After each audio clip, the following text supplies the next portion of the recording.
नमस्कार, मी धनश्री धोंडगे आणि सध्या मी उभी आहे परभणी शहरातील अत्यंत पवित्र आणि अनोख्या ठिकाणी म्हणजे श्री मृत्युंजय पारदेश्वर महादेव मंदिर। हे मंदिर खास आहे कारण इथे विराजमान आहेत भारतातील सर्वात मोठे शिवलिंग। या मंदिराची खास वैशिष्ट्य आपण या व्हिडिओच्या माध्यमातून बघणार आहोत। हे परभणी शहरातील श्री मृत्युंजय पारदेश्वर महादेव मंदिर एक असं तीर्थक्षेत्र जिथे मृत्यूलाही हरवता येतं असं मानलं जातं। हे भव्य प्रवेशद्वार भाविकांना अगदी प्रसन्न करून टाकतं। सुरुवातीला आत गेल्यानंतर काही देवतांचं दर्शन आपण घेतो आणि त्यानंतर सुरुवात होते ती महादेवाकडे जाण्याची। म्हणजेच प्रवेशद्वार ओलांडल्यावरच समोरच दिसतो तो नंदी, शिवाचा पहिला भक्त आणि प्रत्येक शिवमंदिराचा ओळखीचा पहिला चेहरा।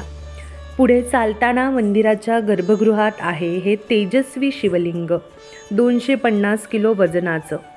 भारतातील सर्वात मोठं पारद शिवलिंग येथे विराजमान आहे। पारद म्हणजे काय बरे? तर पारद म्हणजे पारा।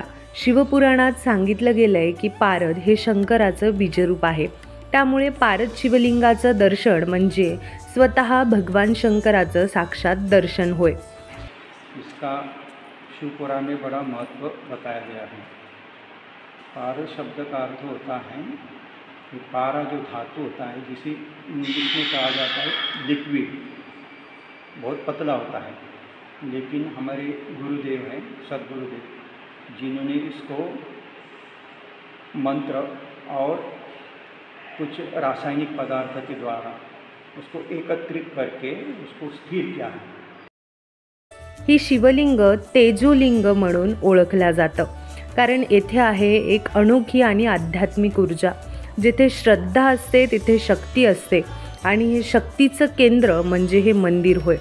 दररोज येथे येणारे भक्त आपल्या इच्छा, दुःख आणि श्रद्धा घेऊन येतात, पण परत जाताना समाधान, ऊर्जा आणि आशीर्वाद मात्र घेऊन जातात। महाशिवरात्रीला येथे हजारो लोकांची उपस्थिती असते आणि हे ठिकाण एकदम जागृत आहे। हे केवळ देवस्थान नाही, हे परभणीच्या ओळखीचं तेजस्वी रूप आहे। येथे प्रत्येक श्वासात ओम नमः शिवाय घुमतं आणि प्रत्येक दर्शनात आशीर्वादाची कृपा।